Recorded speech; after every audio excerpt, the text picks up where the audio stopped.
Esse estudo aqui, pessoal, eles testaram uma coisa, eles fizeram um estudo em humano que baixava a proteína e eles viram que diminuiu a massa gorda e melhorou o controle glicêmico, mesmo sem restrição calórica, tá? Mas como é que os caras perderam gordura sem restrição calórica? O que pode ter acontecido é que o gasto calórico deles pode ter aumentado com a restrição de proteína. Mas não fica muito claro no estudo porque eles não mediram o gasto, né? Então, qual que é a proteína baixa deles aqui?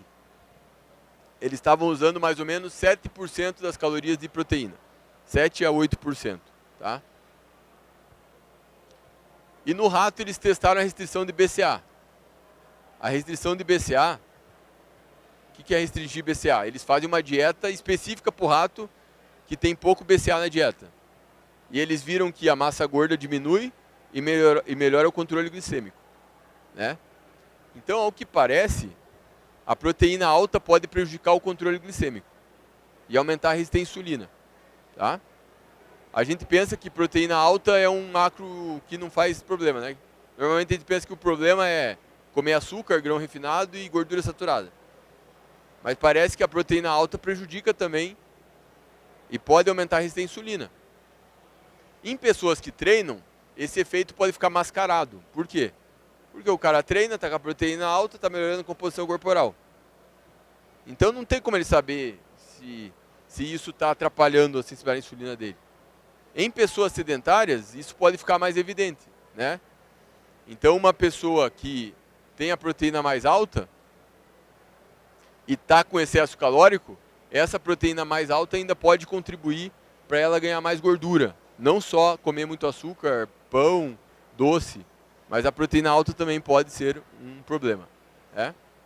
Bom, esse estudo aqui foi bem interessante. Ó. Eles pegaram pessoas com idade entre 50 e 65 anos e mais, e eles observaram que as pessoas com idade entre 50 e 65 anos que relataram alta ingestão de proteína, elas tiveram um aumento de 75% na mortalidade e um aumento de 4 vezes na mortalidade por câncer e diabetes durante um período de 18 anos. Então eles pegaram os dados de indivíduos com 50 a 65 anos e mais de 65 anos. Mas olha só, a proteína mais alta, ela então aumentou o risco de mortalidade por câncer e mortalidade por outras doenças. Mas quando os indivíduos eram mais velhos, acima de 65 anos, quem foi problemático foi a proteína baixa. O ponto é o seguinte, em pessoas com menos de 65 anos, a proteína alta foi deletéria para a saúde. Mas quando o indivíduo tem mais de 65 anos, o que foi problemático foi a proteína baixa. Então, ao que parece, né, a ingestão proteica ela tem que ser ajustada de acordo com a idade. E, na verdade, o que acontece normalmente na população? Acontece o oposto, né? A pessoa normalmente come mais proteína quando é mais jovem e ela diminui a proteína quando é mais velha, quando ela precisaria de mais proteína. E eles viram uma relação entre a proteína e o IGF-1 aqui, ó. Quem tinha proteína mais alta tem o IGF-1 mais alto, tá? Isso pode explicar a relação entre proteína e câncer. E esse estudo aqui eles fizeram o seguinte, ó. Tá? Que assim, pensa o seguinte, ó. Tudo bem, você vê que se eu fizer exame de sangue em vocês aqui, e eu observar que tem gente que come proteína mais baixa e tem uns que comem proteína mais alta, através de um recordatório alimentar. Aí eu faço exame de sangue do IGF-1, porque o IGF-1 você pode medir no laboratório. Eu vou perceber que quem come mais proteína tem o IGF-1 mais alto. Quem come menos tem o IGF-1 mais baixo. Certo? Mas eu não tenho como fazer uma ligação direta com câncer através disso. Tá? Ok? Por quê? Você pode ter um IGF-1 mais alto e ter câncer, mas não quer dizer que aquele IGF-1 mais alto causou câncer. Não sei. Mas eles testam isso em modelo animal. Como é que eles fazem? Eles pegam um rato, camundongo, né? E eles injetam célula de câncer no camundongo. Tadinho do bicho. E aí eles testam uma dieta com proteína baixa e uma dieta com a proteína alta. O que eles observam?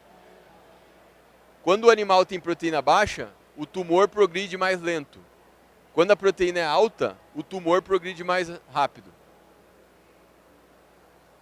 Aonde que o IGF-1 está mais alto? Com a proteína alta. Então você vê uma conexão causal entre proteína, IGF-1 e câncer. Dudu, se eu tiver um paciente com câncer, então você acha válido a proteína ficar baixa? Em humanos, é um dado limitado que eu tenho para vocês. Né? Mas é uma hipótese que poderia ser interessante. A questão é que se esse paciente tiver pouca massa muscular, daí pode ser perigoso. Né? Às vezes o paciente com câncer, dependendo do estado que ele está, ele pode perder muito músculo. Né? E aí ter proteína baixa pode ser perigoso. Mas, de repente, num câncer que está num estágio mais inicial, talvez uma proteína mais baixa seja mais interessante. Né? Ok? Então, o que eles viram também é o seguinte, ó, quando é o rato idoso, a proteína baixa faz ele perder peso e morrer mais rápido. Então, no rato idoso, com câncer, certo? É melhor a proteína ainda mais alta. Tá? Ah, desculpa, aqui não é o rato com câncer, né? Mas no rato idoso, a proteína baixa faz ele morrer também. Tá? Então, em pessoas mais velhas, é melhor a proteína mais alta. Quanto mais alta? Acima de 0,8 1 grama por quilo, às vezes 1,2, tá? Não é 2 gramas por quilo também, até porque idoso nem consegue comer isso normalmente, ok? Então, proteína mais alta no idoso, pessoal, às vezes tem idoso que tem dificuldade de comer proteína, né? Às vezes por causa a mastigação não está tão boa, os dentes não estão bons, enfim, outros fatores que podem atrapalhar. Por isso que no idoso, eu falo assim, o whey protein, né, proteína do soro do leite, suplementação, é mais importante, quando se pensa em saúde, é importante para o idoso. Pessoas mais jovens não precisam suplementar. A suplementação é adicional na dieta, tudo bem. Às vezes por comodidade, para bater a meta proteica. Mas nós não precisamos, por quê? Porque nós temos sensibilidade à resposta anabólica. O idoso, ele tem menos sensibilidade à resposta anabólica e ele tem mais dificuldade de comer proteína muitas vezes. Ok? E ele tem uma necessidade maior de proteína, porque uma proteína mais baixa no idoso contribui para aumentar a mortalidade. Tá? E quando eu falo idoso aqui, normalmente é acima de 65 anos, 70 anos. É? Tá? Então, estudos em humanos e animais indicam que uma dieta pobre em proteínas durante a meia-idade é provavelmente útil para a prevenção do câncer, da mortalidade e possivelmente do diabetes. Tá?